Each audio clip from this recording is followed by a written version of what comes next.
have a special guest for you. We have our cousin Cassie in the house. Hi.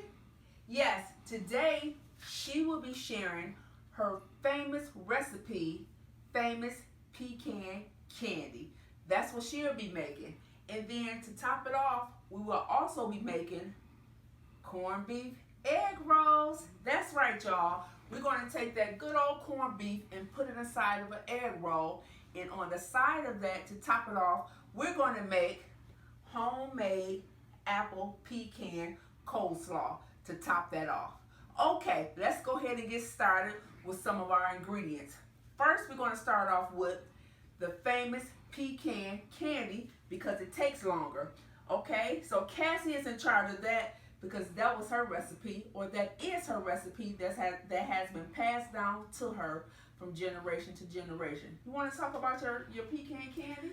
Yes, my cousin Pie from New Orleans gave me this recipe, and I tried it and I made it and I love it. And it's just 5 ingredients that you need: 2 cups of sugar, 2 tablespoons of real vanilla, 2 cups of pecans, 1 can of evaporated milk, and half a stick of butter. And it's awesome, guys. Okay, so turn your stove on medium high. You want to add your milk. So what we add in the whole can? Yes, we add the whole can. You want to add 2 cups of sugar, and when you put it in, you want to make sure that it dissolves completely. So you want to stir it up. Make sure it dissolves. Okay, so you just constantly stir, Cassie? You constantly stir. This is a stirring meal, dessert, that takes a lot of love. You have to put a lot of love in here. But trust me, guys, the love is going to pay off. This is something that is very well worth it. So she's stirring the evaporated milk, the whole can, and then she said 2 cups of sugar. So you have to keep stirring. Don't let it stick to the pan because you don't want no sticky, burnt candy. That's the key. Right, you want to stir it until you hear no more sugar grinds.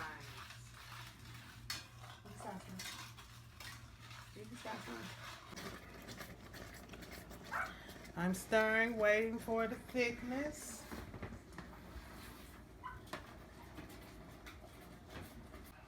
Okay, so my cousin Cassie has been over here stirring the filling, the topping for the candy for about 45 minutes, okay? So she did let me know that you have to constantly stir so it can get thick. You can't go and run and watch TV and let it sit. It may burn. So to help her out and to make it go a little bit faster here, I'm going to toast a whole cup of pecans with 1 teaspoon of unsalted butter to help the process speed along, okay? So I'm going to take that whole cup of pecans and a half a teaspoon of unsalted butter. Let's go ahead and do that and get that toasted. Now you have a choice. You can toast the pecans or you don't have to. But today we're taking it all away. We're going to go ahead and toast these pecans. All right. See, it's thick. Yeah, it's time to put the stuff in it now. Off the fire. Make sure you turn the fire off. Add your half stick of butter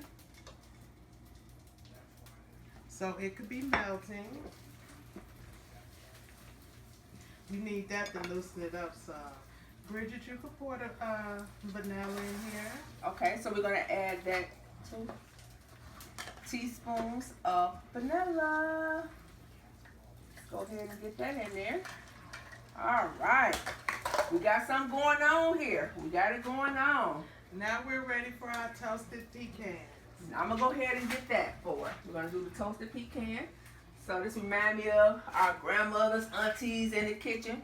Everybody in there. You smell the aroma going around. That's what it's smelling like right now, y'all.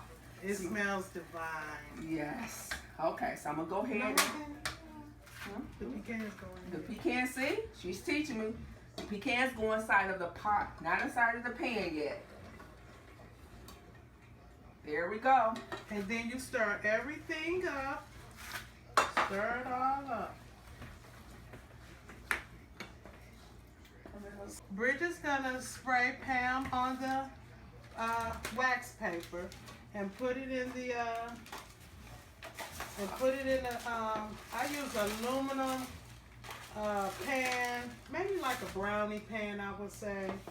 Just get a brownie pan. And Okay, so for the amount and the measurements that we gave you, you can use a small pan for the amount that we gave you to make your candy dish.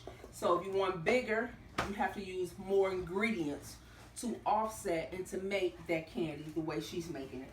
Okay, so I'm gonna go ahead and spray this wax paper. Let's go ahead and spray it.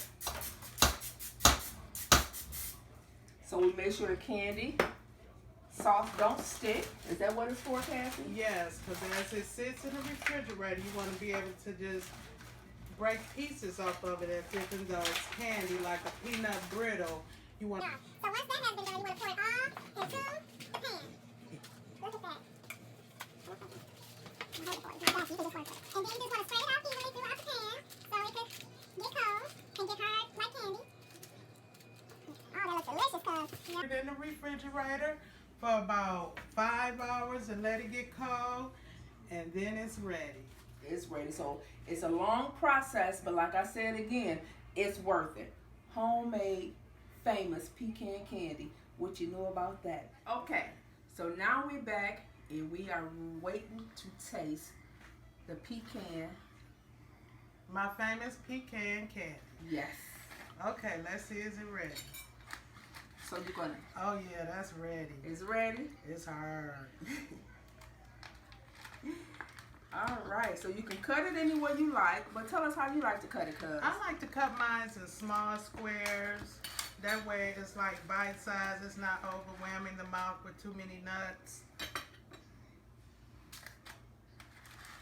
Here you go, cuz. You taste the first piece and tell me how did I do. All right, I would do that. I would do that. I mean, I can help you out here, especially with this candy. Yeah. Oh, So let's see. Tell me how did it come out. you taste the vanilla, the nuts. It just tastes like pralines, homemade. You did your thing, cuz. Thank you. Thank Yeah. you. So yes, thank you for tuning in.